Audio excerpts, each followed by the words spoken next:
Okay, my name is Salena-Hawkins, and I'm reading chapters from this book called Conversations with Likka Sto Rufus.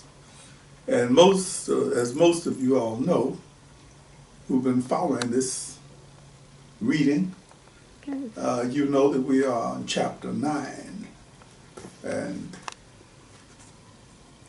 Likka Sto Rufus. Conversations with Likka Sto Rufus. It can be purchased on Amazon, and their website is www.odihawkins.com. Absolutely. Little taste of this ice water.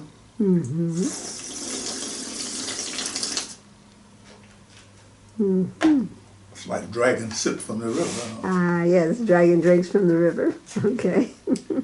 Okay, chapter 9. Bam! It was like that.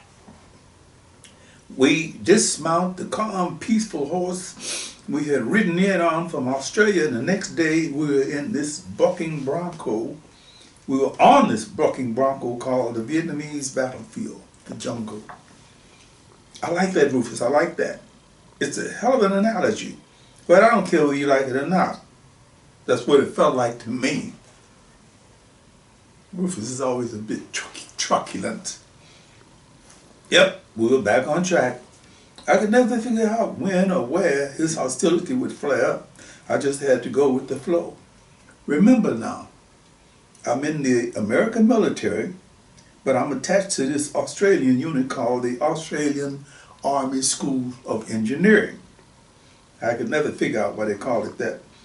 But that was my job. I found out what my job was the second day we were in the field. Truth be told, I cannot, for the life of me, remember why we were walking through this jungle. A small squad, maybe 20 people. I was one of the designated booby trap finders. Me and this little stringy Austrian guy, I called him that because that's what he looked like, a bundle of strings with some flesh hanging on. Somebody up front whispered, "Booby." This was for me and Mr. Strings to come up front of the squad to check for booby traps. I had been trained very well, but Mr. Strings had the experience. We moved ahead and did it all by pantomime from that point on. He pointed at a round patch of soil on the path in front of us. I studied the patch of soil, and I could see what he was showing me. The patch of soil was a different color than the rest of the soil. Freshly planted landmines, teacup-sized mines that could blow off your big toe or your foot. They were activated by pressure like pressing on a light switch. Me and Mr. Strings got busy and deactivated a small minefield planted on this path. About 15 mines. Probe with your knife, dig the bad boy out very, very carefully, and detach this trip string. I was soaking wet from nervous tension by the time Mr. Strings announced, "Looks good to go now." We signaled for the squad to move forward. It would be impossible to describe how I felt. The pride I felt as these guys walked on this path that me and Mr. Strings had cleared for them. "Good show, Mel. Good show." A few of them mumbled as they walked past. Others patted me on the back and smiled. I had saved somebody's foot from being blown off. Or maybe I'd saved a life. I felt humble and proud. That was just the beginning. Working with Mr. Strings was an incredible experience. This little funny talking dude, funny to me, was like a jungle Sherlock Holmes. He could read the ground. He could tell what had passed through a certain section by the way the leaves had been twisted. He saved my ass at least 1,000 times.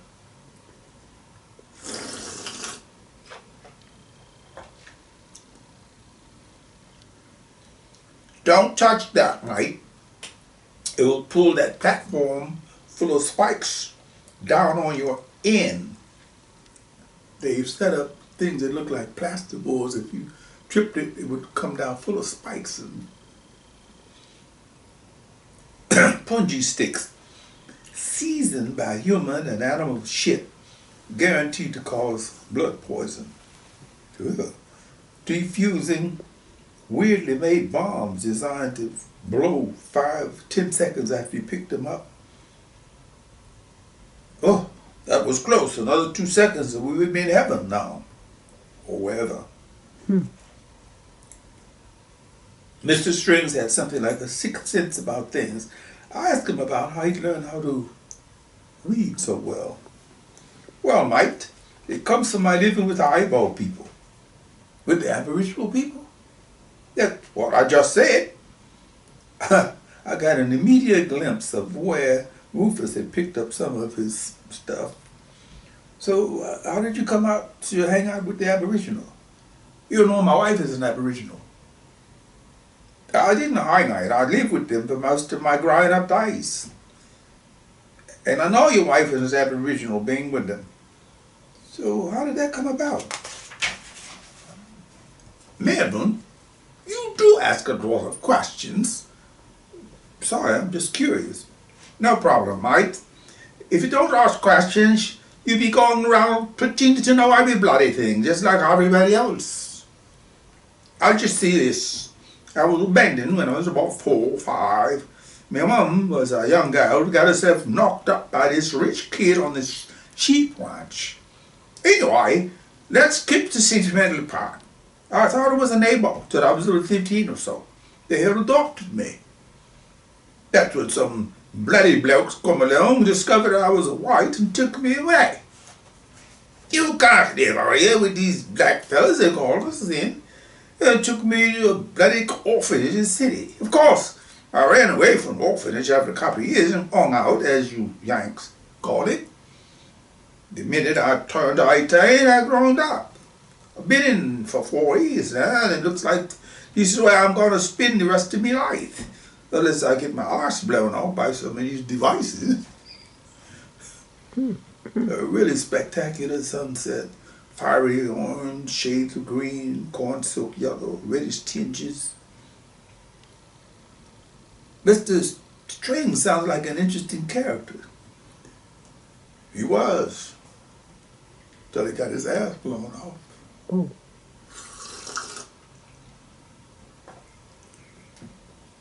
This guy was constantly doing plot twists on my head. Damn, I wasn't prepared to hear that. Rufus seemed to ignore the shocked look in my face. That was the way it went. The way stuff happened. But before he got his ass blown off, we went into about a dozen tunnels together. The first time I slipped through a tunnel opening, I was shaking like a leaf. My teeth were chattering. I peed on myself, but I didn't notice it because of the nervous sweat that poured off my body. Mr. Strings had given me some good advice about a number of things. Don't take that bloody 45. If you have to find a bloody thing in a close space, you'll be deaf for a time. You can't afford to be deaf on here. You need to be able to hear everything all the time. Your life depends on it. We, Mr. Strings, got the call on Friday evening. Never will forget it. The sergeant in charge gave us a briefing. We're going to the B-24. It looks like the Viet Cong have established a small complex in this area. We can't afford to bypass it because we'll have these little buggers behind us in our ass later. A small complex. That could mean that they had a small village dug underground with 100 people or more. A small complex might mean that they had a communication system set up that passed on troop movements. A small complex could mean that 10 booby-trapped people were down there designing spike balls or whatever. Our job, me and Mr. String, was to go into this hidden door down into the unknown and bring back all the intelligence we could find, maps, stuff like that, and kill as many people as possible. The killing is going to be necessary, mate. You can't go down there and thinking about brotherhood and friendliness. You're invading their home, and they will kill you for doing that if you don't kill them first. Hard to explain how strange, weird that sounded to me the first time I heard it. Kill? Oh, be killed? And the other thing Mr. String said more than once. I have a pill or two that you might want to keep with you, just in case you need to kill yourself. Or you might want to remember to save the last bullet for yourself. You do not want to be captured by these blokes under any circumstances. There it was, the terrible circumstances. The lights brightening up from L.A. basin suddenly seemed spooky, as though they were accentuating Rufus's tunnel story. I found out along the way that the Viet Cong had captured a tunnel rat, skinned the whole top half of his body, and sent him back up to his unit. Fortunately, he died 2 days later. How could anyone do something that evil? I asked Mr. String. It ain't evil, mate. It ain't evil. Just doing what they think they have to do to gain control of their ancestral land. Why don't they go about it in a civil way, the way we're trying to get equal rights in America? Mr. Strings gave me this, you're an idiot look. Male or boy, listen to me. These people, these Vietnamese, broke away from China centuries ago. The Chinese punished them horribly for being so arrogant. The Vietnamese struck. They kicked the Chinese out of Vietnam by doing more horrible shit than the Chinese could think of doing. And the Chinese backed off. The Vietnamese had learned a lesson. If you're going to have to defend yourself, then it's all in. Just think about it, mate. If your people in the US were willing to do half of what these people here are willing to do to be free, then you would have been free a long time ago. He actually said that? Rufus shot one of his snarky looks in my general direction. What, you think I'm lying? No, I didn't mean that you were lying. It just seemed like an unusual thing for an Australian, a soldier, to be talking like that. I know. Rufus' expression went from snarky to sentimental. The brother was a stone-cold emotional chameleon. Mr. String said a lot of unusual stuff. For example, he didn't believe in war. War, he said, serves only two purposes. It makes the rich richer. It kills off a lot of poor people. So I felt compelled to ask him, where do you fit in here in all of this? I don't fit in nowhere, mate. No, at all. That's why I'm going into the unknown. Sitting there listening to this brother talk about Mr. String, the Vietnam he had experienced, I tried to flash back to a movie, a play, a book about Vietnam that had laid this kind of nihilistic POV on my head. Well, maybe it wasn't nihilistic, it was simply one-ton rat point of view. Man, you talk about a tunnel of horrors. The entrance was blue, black, and we had to crawl after we were lowered into the entrance. Mr. String was in first and whispered, "Don't fart, mate. Smell goes a long way down there." I couldn't tell whether he was joking or not. We had crawled about 20 yards in the blue-black before I heard a weird kind of scruffy sound come from Mr. String crawling in front of me. What was that? What was happening? "Snakes. I got 'em." Strings whispered back over his shoulder to me. Snakes? What the hell was he talking about? I found out later, a living booby trap. They had nailed a few snakes on the side of the tunnel. Actually, it was kind of a stupid thing to do because the snakes couldn't strike out like they usually do. So all I had to do was slice their bloody heads off with me knife. Mr. Strings had supervised my arms equipment. I had a small pistol, either a Japanese Nambu, which looks like a baby German Luger, stuffed into my belt and back. I crawled with a 38 special revolvers, equipped with a silencer, strictly non-standard, a razor-sharp knife like Mr. Strings, a flashlight, and 2 grenades. No shirt and sometimes no shoes. The first venture into the unknown, I had shoes on. First time.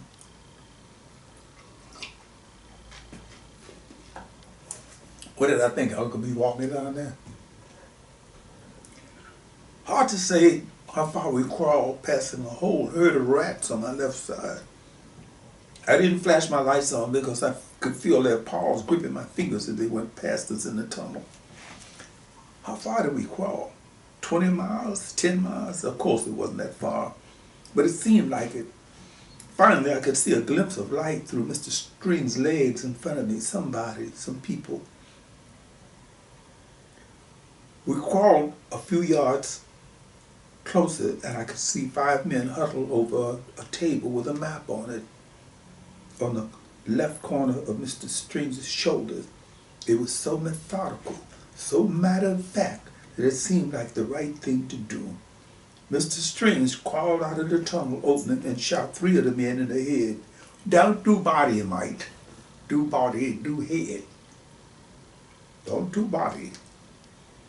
And I shot the other 2 in the head. No one screamed or made any kind of outcry. They had been totally surprised and executed. We rolled up the map they had been studying and crawled back through the tunnel. It seemed like the whole world had changed in just a few minutes. I was sitting next to a man who had killed people. It wasn't like he was bragging or anything, it was just fact. I looked more closely at him. I have to ask, how did you feel? About killing? Yeah, about killing those people. I didn't really think about it till years later. I mean, I was just doing a job I've been trained to do. Up to that time, I'd never been trained to do anything. It was dark, but the planetarium grounds were lively, people jogging around, walking around. We stood and just started walking around. We climbed in and out of a dozen tunnels together over the course of about 7 months. In between defusing ordnance, clearing booby traps. We were a good team. Our chemistry was so good, I think, because we were able to communicate so well with each other without words. It got to a point where I could just about feel what was happening with him in the dark and vice versa. We only used our flashlights, our torches, for what you might call emergency. Let me give you an example. I never had a photographic memory or anything like that, but I never needed one with Rufus, formerly known as Melvin Montague Dixon III, because the stuff he was laying on me was so graphic, so vivid. Okay, we're pretty far down into this tunnel. Mr. Strings is in front as the senior man. When Mr. Strings says to me, just louder than a whisper, Mel, move up on my left ear and shoot this fucking thing. It's caught my shoulder and it's bleeding him off. I could not for the life of me figure out what he was talking about, but I trusted him completely. If he wanted me to coil up on his left and shoot something, that's what I was going to do. And that's what I did. A strobe light flashed from my flashlight showed the whole thing. A fair-sized monkey had sank his canines into Mrs. String's left shoulder. In the flash of my lights, I caught the whole scene. This monkey, a trained tunnel keeper, had bitten into Mr. String's shoulder and was not about to let go. It's amazing to think back on it about how calm we were, me and Mr. Strings. We discussed how we should solve the problem in a few whispered sentences. Should I stab it to death? No. Don't stab. It might not let go if you stab. Shoot it through the head, but don't hit me arm, okay? I had one flash of my flashlight to show me where to shoot, where to aim. If I missed, the monkey's canines were still going to be embedded in Mr. String's shoulder. I got it right the first time. The monkey's brains splattered everywhere. Poof! Mr. Strings pulled the monkey's head off of his shoulders, and we continued our crawl through the tunnel. The high-ups patted us on the head for giving him all of the maps and intelligent material that we secured. The big thing was the joke that the Aussies made on Mr. Strings, after I told him about Mr. Strings being bitten on the shoulder by a monkey. Come on now, mate. Tell us the truth. Were you going down there for a rendezvous or to get some info?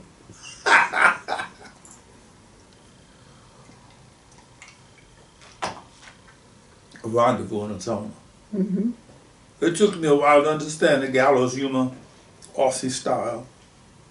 These guys can make fun of death. That takes a lot of courage. Rufus, I have to be honest with you. I don't know whether to laugh or cry. You say Mr. Stream got his arse blown off. How did that happen? I was asking questions, listening to his answers, but my mind was already focusing on the out that I had going on. And the conversation I was going to have with Zizi if I got home before midnight. Why don't I tell you on the way back to Long Beach? Joe doesn't like to close up the liquor store till I'm on the scene. Joe? Mr. Ken? Yeah, he's a good dude. How did that come about? Damn, well, you want to know everything, huh?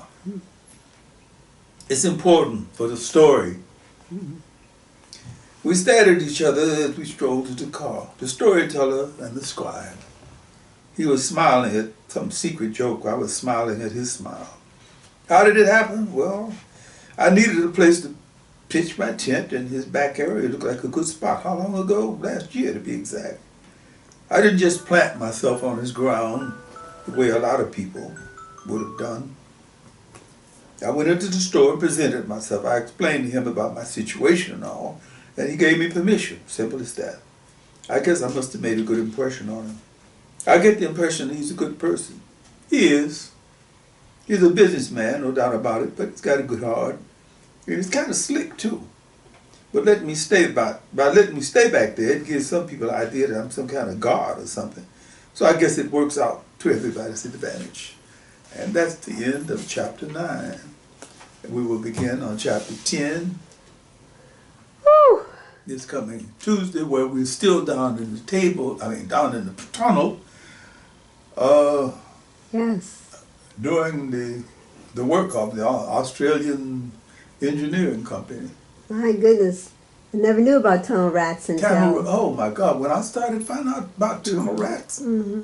whoa, it blew my mind, because I was thinking with my size, if they had sent me to Vietnam, probably I would have been forced to be a tunnel rat. I hear you. Definitely. So, Well, I'll just let that go. Before we end with this session, do you want to mention anything about your new book coming out? Oh, I'd like to say, that Zola, Salena, and I have completed the re-editing and the re-editing and the re-editing and the re-spelling and finally finished this 500 and some page book called A Storyteller's Story. And sometime within the next 2 weeks, maybe these things will overlap. And quickly, the storyteller's story is something of a fictitious... I'm calling it a fictional autobiography. So it has some truth in there. It has elements of both of our stories in it. It has something about how I met you, but not totally and not completely. It has some of what we've been going through as a couple, but not completely and not truthfully in most sections.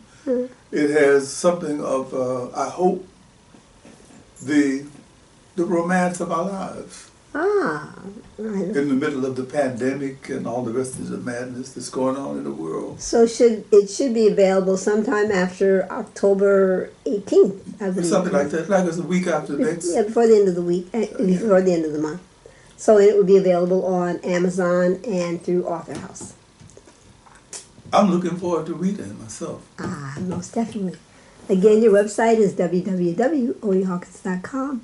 And thank you for the ninth chapter of Conversations with Likka Sto Rufus. Conversation with Likka Sto Rufus. All right. Until next time. It Yes.